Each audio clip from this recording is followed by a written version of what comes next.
Tampo ni megastar Sharon Cuneta sumabog na laban kay Aga Mulak. Matapos makapagbitiw ng mga pasarin laban kay Aga sa November 19 concert niya ay Idlas Alas sa Araneta Coliseum, nagpaliwanag ang megastar tungkol sa sama ng loob sa dating leading man. Actually, nagulat ako nung sinabi, sino yun?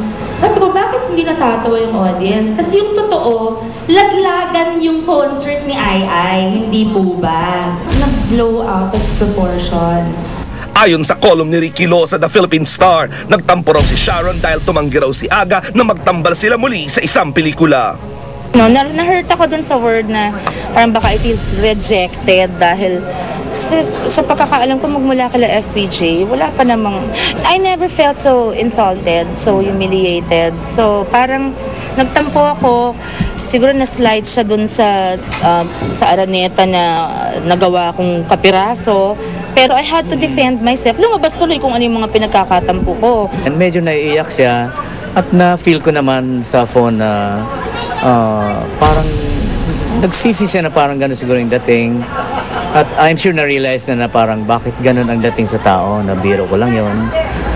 Kaya lang nagkaroon ng parabang as I said, kulay dahil in-enumerate niya kung bakit may tampo siya kay Aga. Sumakit na lang ang loob ko kasi hindi ko alam, bawal pala magtampo. Ano ba?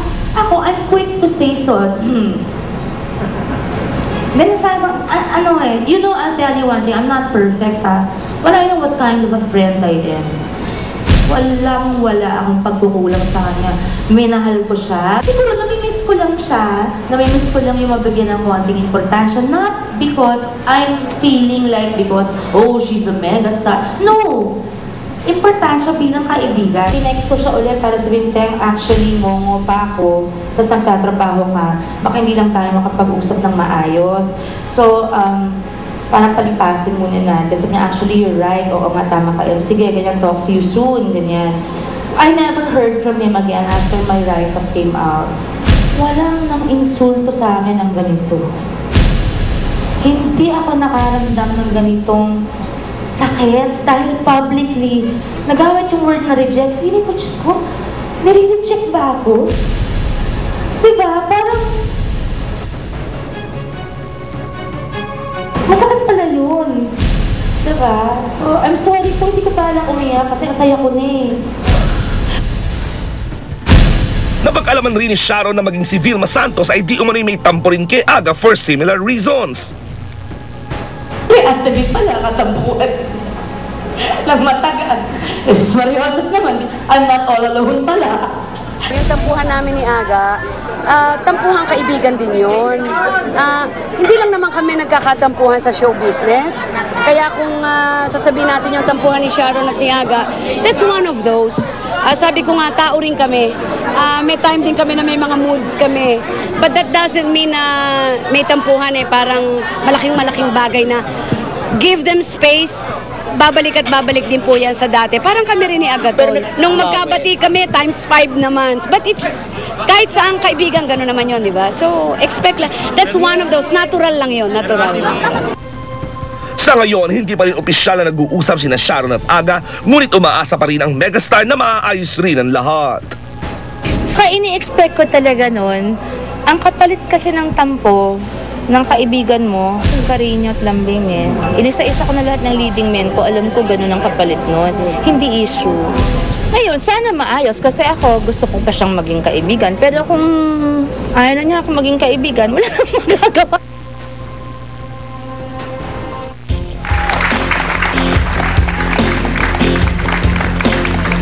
Gulat kapag ganitong kalalaking characters ang nagbabangayan. Oo nga, tsaka kaibigan ko papareho at parehong mahal ko tapos ganyan yung issue. Nakakalungkot din at the same time. Okay, sweet, since nandun ka sa concert ni Ai at kung saan nagsimula ang lahat ng gulong ito, as an audience member, how did you feel dun sa mga sinabi ni Sharon on stage habang nanonood si Aga? Ito lang yung senaryo. Ako, si Direk Wes sa kaliwa ko, kanan ko si Miss Eugene Domingo, katabi ni Miss Eugene Domingo si Aga Mulak, katabi ni Aga Mulak si Charlene. Magkakatabi kami, ganong level. Okay.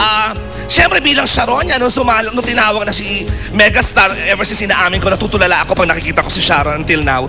Nakatulala na akong ganyan. In fairness talaga to Sharon, it was really a joke. In all fairness. Mabilis yun, parang bigla niyang sinabi na si Aga, tinuro ni Ayay, sabi ni Sharon, sino yun? Parang ganon. Yun nga lang, wala talagang tumawa. Or ako, labang biglang na-realize siguro ng audience na or nakalimutan siguro ng Megastar na may alam ng taong bayan na may issue silang dalawa ni Aga kaya walang natawa dun sa joke. Okay, so ang after nagulat. isang malaking awkwardness na yung nakikita ko halos gusto nang matunaw ni Aga at halos mapirat niya na yung kamay ni Charlene dahil nga magkahawak sila yung ganun. Tas, parang walang humihinga at all. So buti na lang nakabawi naman si Ai napakahusay. So na-lighten naman yung situation after a few seconds of awkwardness. Pero it's so obvious na parang something already transpired between the two of them in the past, no? This is not an isolated incident na parang meron ng pinanggalingan itong mga tampuhang ito. Because a small, simple joke like that became so huge. Correct. Ako, to be honest, ako din tulad ni Sharon, nakalimutan ko na rin na may issue nga pala sila ni Aga. So, nung pagka-joke na, may issue. Pero sweet, since dun nga, sinabi mo, 2 seats away lang nandun na si Aga Mulak sa tabi mo. Meron ka bang narinig na komento? Meron ka bang narinig kay na... Aga, gentleman, as usual, nakatingin lang siya, nakasmile, hindi siya kumurap, hindi siya tumayo, wala talagang narinig sa kanya. And after nun, masaya na lahat ng buong gabi sa husay naman also, ni Ai. I think in the industry, medyo kalat na yan na medyo may tampuhan nga sina Sharon and Aga. Pero para dun sa mga hindi nakakaalam, saan ba nag-ugat ang alitang Aga, Sharon? Well, ayun nga, inamin naman ng Megastar, diba? Again, valid na, syempre, she's been wanting friend to make... kayo, gusto ng pelikula, tapos siguro nakarating sa kanya, tinanggihan ni Aga. But ako kasi may idea din naman ako, more or less, kung ano yung reason ni Aga, kung ba't hindi niya natanggap at that time yung movie na yan, super valid din naman. Which in all fairness to Aga Mulak. Okay, yung narinig ko naman, can I just say yung narinig ko? Ang narinig ko, yung script daw ng movie ni Sharon and Aga without Sharon knowing, napunta na raw kay Lea Salonga. If that's the case, it's really foul. I mean, you don't do that to an actress with her stature, di ba? Kaya naman, tatanungin natin ngayon, ako feeling ko kasi miscommunication between two friends. Kaya tatanungin natin ang ating mga kapuso out there, mag-post po kayo sa aming Facebook account, paano pa maaayos itong tampuhan ng Megastar at ni Aga Mulak? Paano sa tingin ninyo, ano sa tingin ninyo ang kailangan gawin ng magkabilang parties ni Megastar at saka ni Aga para magkaayos na sila? Please send us your comments and suggestions over our Facebook and our Twitter, and we'll read them sa pagbabalik ng Showbiz Central. Please stay with us.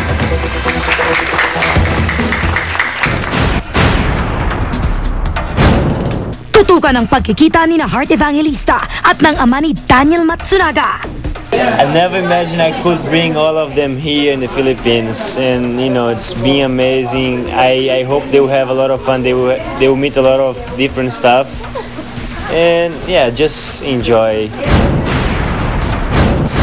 Tutukan, eksklusibong report sa Pagbabalik Party Pilipinas kanina ni Jano Gibbs. At ang magkaka-clashmates na Survivor Final 4 at Jury. Live na magtatapat-tapat.